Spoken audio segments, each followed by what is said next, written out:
Today it's Simone and I.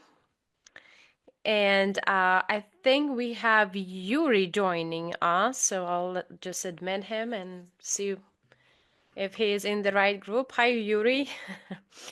So, Simone, thank you so much for your time. That's the first thing that I always appreciate because um, being busy myself, I know what it means to find time in your calendar. So I do appreciate it, not just for saying. I appreciate you doing this Yeah. and collaborating with me. That's beautiful. And by the way, guys, Simone is in our group. So please go ahead and reach out to her after this because I'm sure you will have tons of questions and tons of ideas for Simone to help you. So, Simone, today is going to be controversial because when you say, or let me put it this way, when I hear, that you can automate your client experience. I also, my first thought about this, my first reaction is, oh my gosh, I don't want that experience to be robotic and blah, blah, and blah, blah. Okay. So, and I know you've heard this so many times, being you, Simone Henry, who's responsible for a company that provides services on client experience automation. Yes. And so today is going to be, guys, this is a talk show, okay? So you're going to have someone who is not so sure, and then you're going to have Simon, who has this totally different view of this. So, Simon, please, what are you going to say to this? Hello everybody. To introduce myself, I am Simone and I do client lifecycle automation. And basically, what that means is that I automate your client journey from attraction to your client becoming a raving fan. And yes, that does include client experience. So after the funnel and after the lead, you deliver the lead magnet, and after they pay and they become a client, well, yes, now we want to give them a great experience, and we want to make sure that we're building up loyalty, and we want to keep those clients longer. And so there are things that we can do as part of our client experience that we can then automate. So, I always advise people, you build up a strategy, and you may do it manually for a while, but then you want to automate it, especially if you want to scale Mm, and you want to build a business that doesn't entirely depend on you. right. There is a quote in my upcoming book that says, the best thing that you can give your clients is a business that doesn't depend entirely on you.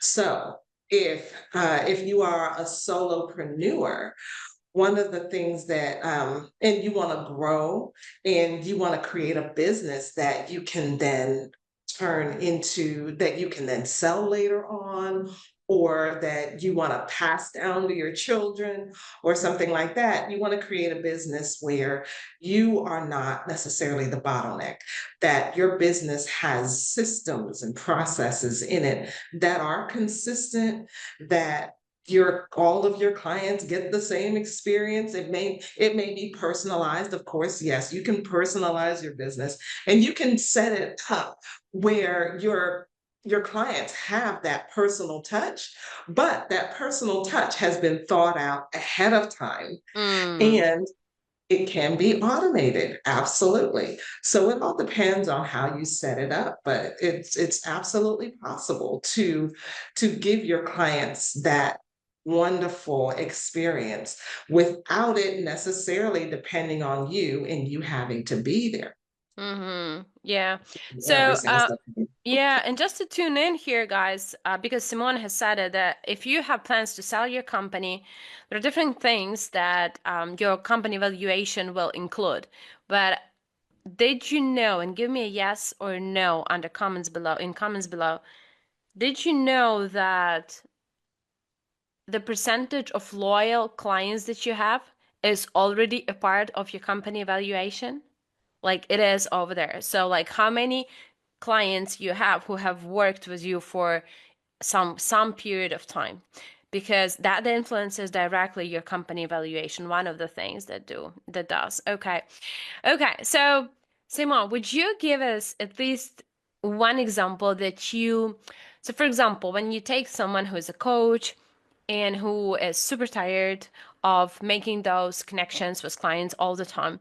Now, what would you say is the one thing that should, or the first thing that you always recommend to automate without losing the personalized feel, or the feel of, this coach does not want to build a relationship with me, that they just want to send me an email, for example. So what's the first thing that you usually recommend to automate?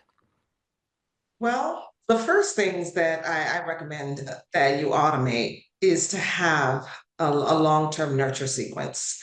Now that you could have a long-term nurture sequence that is for people on your list who have not purchased yet. Mm-hmm. But then you can also have enough long-term nurture sequence for people who have already purchased. Mm-hmm. And for say you're running a group program, and in your long-term nurture sequence, you're not necessarily saying, oh, I want you to buy my thing, I want you to buy my thing, right? What you can include in your long-term nurture sequence, you can include things like wrap ups or recaps of your group sessions, what you've learned, maybe what somebody said during the meeting. You can include wins that some of your clients are having in your sessions. The people who are blazing it, and kind of creating a little bit of competition among your group Mm-hmm. members to Mm-hmm. get everybody involved. So you can do things like that. You can also create automations that will send out gift cards and little notes and gifts to people based on their anniversary Oh, or that on I'm their super birthday. interested in. That I'm super Yes, interested in. I never knew you can actually, I mean, I do have a CRM system that reminds me of it, but then my team actually handles all the cards and all of that. So I never knew you can actually automate it. you can absolutely automate that. So, Mm-hmm. yeah, depending on what CRM system you have, Mm-hmm. it's very possible to, because all of these systems have what we call APIs, which is a very technical term for Right. this is how this system talks to that system, right? Right. And so we put the APIs together, and maybe one system says, okay, these are my customers, these are their birth dates, and these are a list of things that they like. And then the other system has, okay, well, we send out little handwritten cards, Mm-hmm. and we can include gift card codes in the cards that we send out, or even physical gift cards. And so one system talks to the other system, and this one creates the cards, and you send them this system sends this system the address, and then that system will send that card out, a physical card out to your customers with a gift card in it for their favorite cake, or for dinner for two, or for a Hmm. slice of pizza at their Okay. favorite pizza joint, or things like that. So there's lots of different things that you can do with an automated system, depending on depending on the data that you're collecting and how you set up everything. So Mm-hmm. it is possible. It just takes planning ahead of time to put it all together and then have it run. Mm. My biggest fear is usually that I will not that I will omit some of my clients. So that's why a whole team of people is on the back end who makes sure every single, so for example, I have a mastermind. There is around 40 something people on the mastermind. And was the person who's responsible for that project. We actually sit down every Monday and we go through each person in the mastermind and we see if they have attended calls or not attended. Have they been active in the group? or not. And if there is some inactiveness over there, I or the person who's responsible for the PA who's responsible for that project, the project manager for that project, she would personally write to those people, okay, saying, we didn't see you last call. Are you okay? Because I remember that you had surgery, all of it. So to me, it's it's almost as if, here's the thinking behind this. It's almost as if there is, like, how can you automate that? Do you know what I mean? So, personally, for me, I think that there are things, and this is the question for you, but I think I'm bringing up the beliefs and the fears of all of us over here. So, I think that for us, the biggest fear is this. Yes, we can automate something. So, for example, when a person joins the group, I would love for them to get an automated email and not for me, because this I'm doing personally. So every person, by the way, guys, who have joined this group, you get a personal message from me. It's not AI, it's not nothing. And I made it, I my project started from 70K, but I still made it a thing that every person who joins the group, that they would get a personalized message from me. So, but in this case, I think that if people received an email instead, which could be warm and nice, I think at this stage the email would actually work, right? Because, it's automated, it comes to them, all of it. But when we talk about things like in the middle of let's just put it a project, so mastermind, let's just call it a project. So amidst the project, and you follow through all those stages, and you see, okay, so there are some inactive members. Does that mean that you just create a totally different email sequence for those members? Because in my head, that still sounds robotic, okay? So, but at the same time, yes, Simon, I would love to do something else while I'm doing that. Yes. Well, it can be robotic if you're depending on the messages that you're sending out. It doesn't have to be. Mm. Especially using AI these days, you can create a series of messages that say the same thing so that there's a bit of variation. But then you can also have it because you have a team. I always like to say, let the computer do what the computer does, and save the humans for only what humans can do, right? Um, So say you created a pipeline of the project, and you can see visually like where the people are in that pipeline, who's moving to the stages in the project where they, as at the way the project is supposed to go, and then who's stuck at these different stages for long periods of time.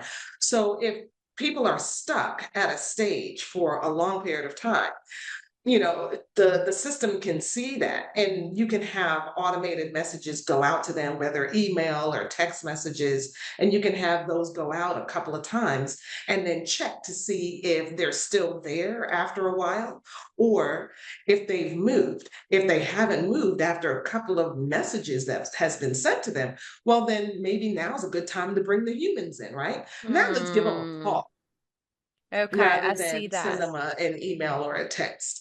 But those messages that go out to them can have that warmth in it. And they can be crafted by you. They've just been crafted ahead of time, and and not on the fly necessarily. Mm-hmm. Right. So, see, then how I see it is I usually help my clients to see everything from the client perspective. So, here's they are, I don't know, the potential client of yours that are interested. Here you are presetting the first Zoom call. Here's your doing the Zoom call and doing a follow up after the Zoom call. And then what happens next and what happens next.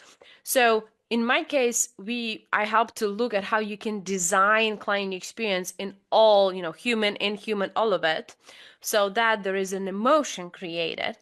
But then what I love that in this, you don't have to do it manually all the time, because, even a Calendly reminder of the event, if it comes just once, and I think mine, I have to check it, but I think mine comes only once. So I have to actually go to settings and ask my team to look at it, and maybe there could be automated different reminders. So if you think about this, Calendly reminders are robotic. They're not created by me or Simon or anyone from our team. So they are robotic. But at the same time, it's so much better to send several reminders than just one. So I do get this, how it is combined, Simon. Okay. Awesome. So where would you say, from your experience, where would you say coaches and consultants and experts have the most potential with automation in their client experience? Which stage is it? Is it the new client stage? Is it existing client stage? Like, where do you usually see the biggest potential? Biggest potential is in the new client stage, I believe. Mhm. Although you can automate all the way through. But I feel that the biggest potential is in the new client stage, right when they're being onboarded. That is the perfect time to save yourself some time and to onboard your clients in a systematic way that feels good to them and also saves you time. Mhm. And because what I've been working with some a couple of therapists actually, and one of them has this system where she has to do an assessment for the client before she actually onboards them Mhm. and then decide which direction that they're going to go. Well, the way she had it done was, they had to send her the assessment, they would fill it out, send it, email it to her, and then she reads it and then decides, okay, which direction are they going to Mhm. go, and then send them an email back, and then send them an invoice, and then send them another a bunch of different tools after that, right? Well, what I did was set it up so that they filled out the assessment online. Once they filled it out and submitted it, she got a notification, Mhm. and in her email, once she read all the answers, then in that same email with the notification, yes, no, just click one or the other. Mhm. And if it's yes, the automation would send that person the invoice. And once they pay the invoice, then it sends them materials. If she said no, it puts them into another series where maybe sells them something else because they're not ready for this particular program. So it saves you a lot of time, and it's the same experience for each person, but it's personalized to them. Mhm. So I feel like that's the best way to Mhm. integrate your automation is right up front. Right.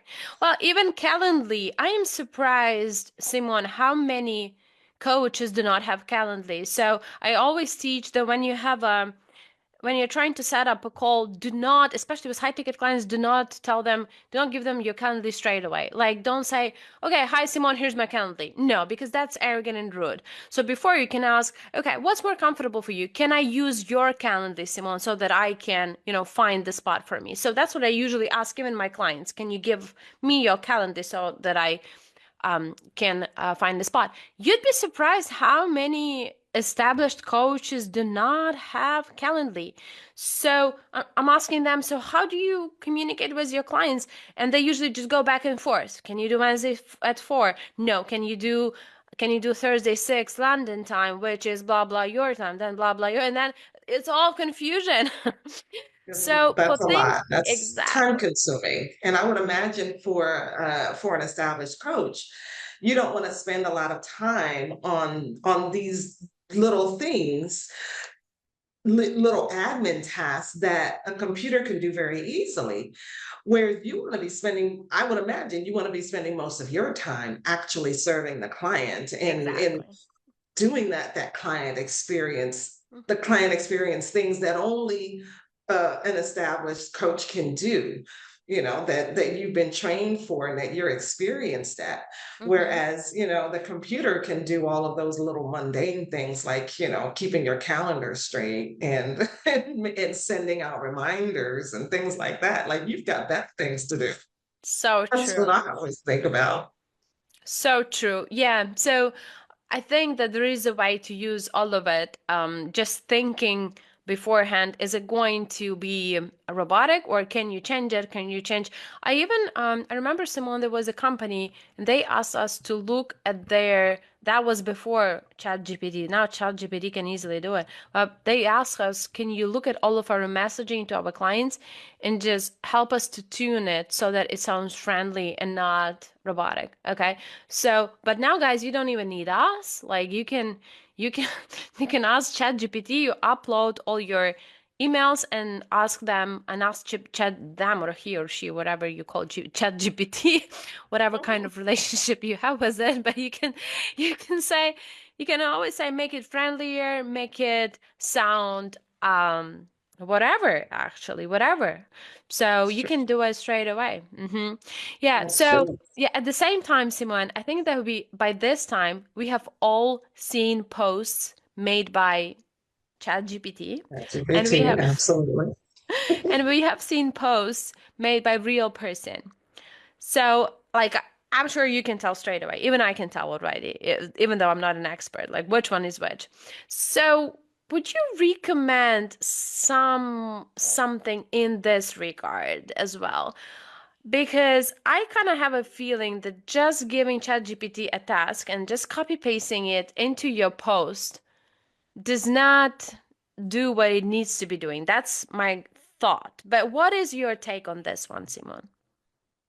As a computer geek from years and years, we've always been taught garbage in, garbage out, right? ChatGPT will only give you great content if you've given it some great data. Mm, So you have to train it. mm-hmm. I remember when I first started using ChatGPT, and I actually worked with a young lady who was a writer, and I told her, write me some blog posts on these topics, and the blog post just came back very cold and very generic, and I thought this is terrible. And that's how I felt when I first started using ChatGPT, and Mm-hmm. I kept having to go through it and just correcting different things. But now that I have trained it on my tone, on my writing style, and it knows what my company is all about and what I Yes. do and what my Yes. pillars are, and of what I believe in and all of that. Now I can tell it to write me some content, and it usually comes back with really great content, great stuff.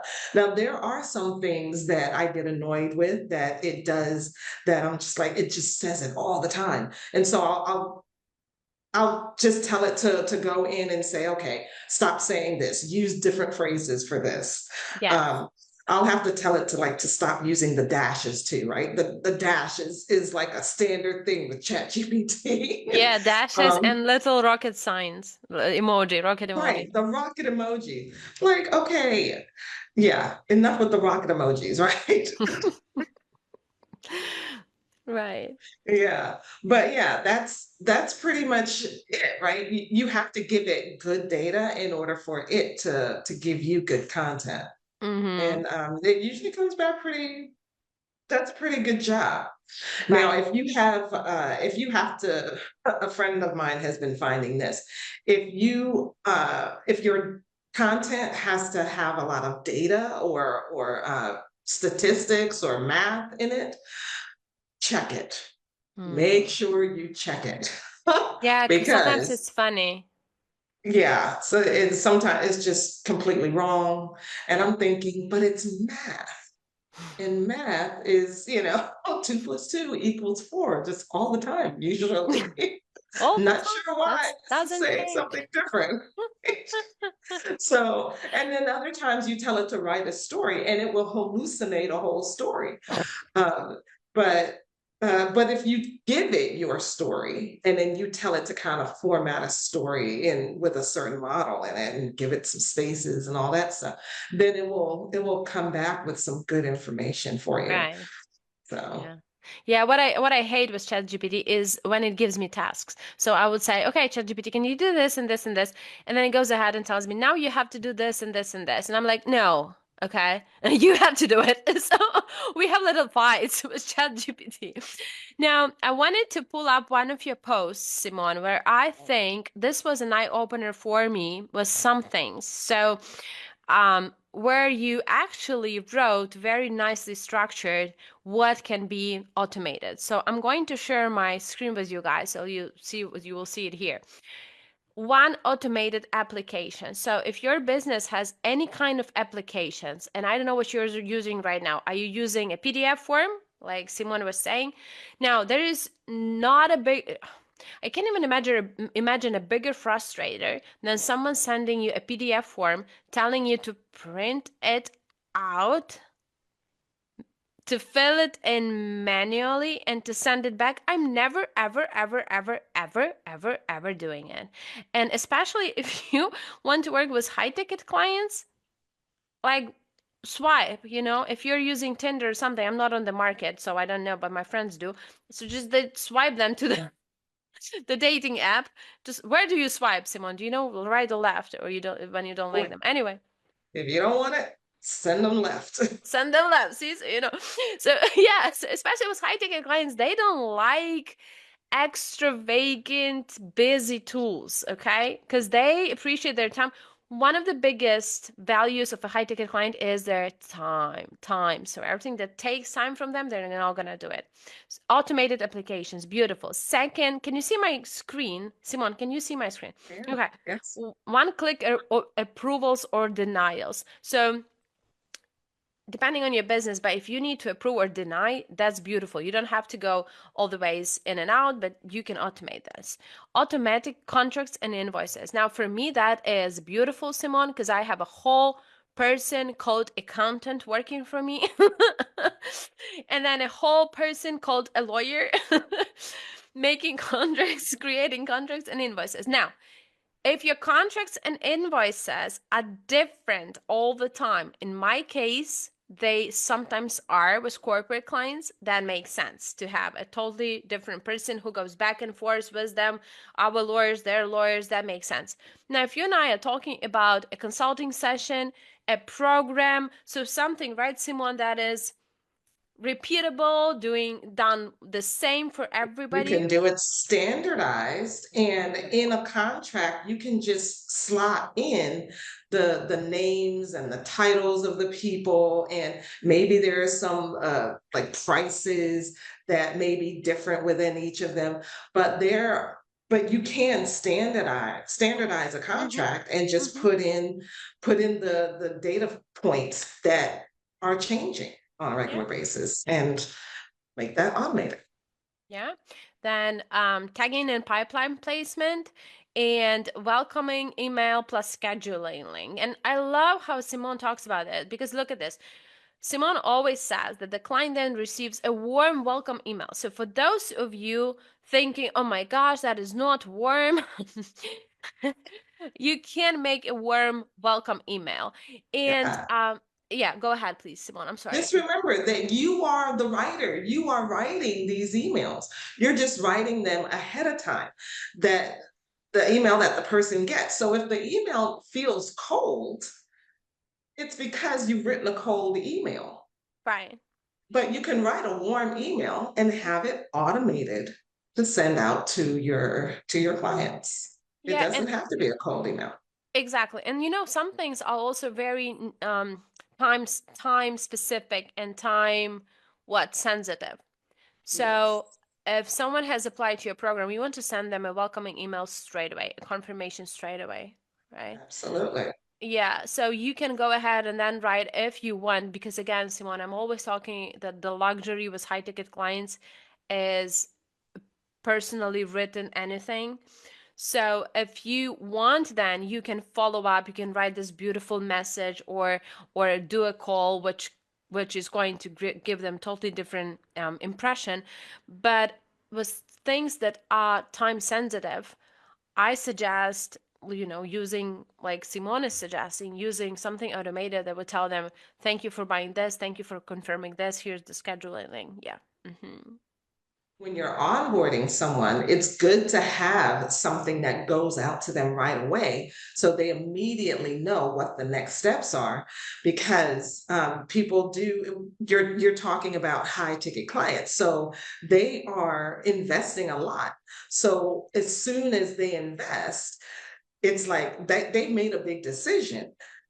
You don't want them to get buyer's remorse. You don't want them to have all of this space between the time that they've paid and the time that they get started for them to think and wonder, oh gosh, did I make a mistake? Right? So send that email right away. Tell them what the next steps are. Give them if they need to log into your group or something like that, make sure they have that information immediately. And now we're living in a global world. Somebody can be joining your program while you're asleep, you know, True, true. in a different part of the world. And if you have to do this manually, Hmm. it may be several hours before you get to see your list and see who's come in and be sending out their emails and the next steps for them. So Hmm. if you automate it, they get it immediately, and they can get started, and they have a feeling of relief and happiness. Like, okay, good, I made a good decision. This is the right thing to do. I'm Hmm. already on my way to the destination where I want to go, what this coach is going to help me to get to. So Yeah. And that's, by the way, a super important stage of your client experience, which usually gets omitted. So they've paid, you've sent an automatic event confirmation. Even that automatic confirmation would have the next steps. But then if there is lots of time after the payment and before the start of your program, please think of it as an informational vacuum on your side. And for them, it's constant guessing. Did the payment go through? Am I going to be in? What's going to happen? So, all those questions. And you want to answer those questions, please pay attention before they were asked. For some reason, so many people think that they're going to ask the question and we will respond. No, that's called reactive client service, like from the term of reaction. Okay, deriving from the term of reaction. You want to be, in this case, proactive and to design that stage, right? As well. That's why what Simone is talking right now about, you can automate it, but yeah, thinking of how does that look to them? And to them is just void. mhm. And you know what? And we as humans, we tend to fill voids with negativity. Yes. Yes. So you want to eliminate that negativity, that negative brain that we tend to have. Oh, like you were saying, did the payment go through? Maybe they didn't get it. Maybe they took my money and ran, that kind of Yeah, and now thing. they're closed. And now they're right. So yeah, you want to eliminate that. Don't have a void. Okay, awesome. Do you have a favorite tool, a favorite automation tool, or you like just one that you would share, please? My favorite automation tool of all time right now is called High Level. A lot of people call it Go High Level or GHL. It Mm, is, and I can use it to build all of my automations. And it's a tool. It's an all-in-one sales and marketing platform mhm, that they are also building in project management tools into it. So, mm, um, I've white labeled it. I call mine Biz Greenhouse. mhm, And what I like about it is that it saves you money, and it eliminates the need for a lot of other tools. And you can start small. So even if you had a list of only 100 people, it's not going to cost you a whole lot more to have a list of 10,000 people when it comes to, it. And they kind of operate on this unlimited on an unlimited brain, right? You can have an unlimited number of websites, an unlimited number of funnels, an unlimited number of staff people in it. So you know how like a lot of tools say, oh well, you can have up to five team members, Yes, signed that in, happens. or every seat uh, has an extra fee attached for the month. This tool doesn't have that. Mm-hmm. So, well, and depending on the agency that you're working with and how they set everything up, uh, but it's a fantastic tool, and but the thing with high level is that there are lots of people out there who are very, very excited about it. And so they buy it because it does so much, but then they get overwhelmed Mm-hmm. and they pay for it every month, but they never log into it and they never really learn how to use it. And so what I do, I have decided to provide done for you automation services so Mm-hmm. that you don't necessarily have to learn it.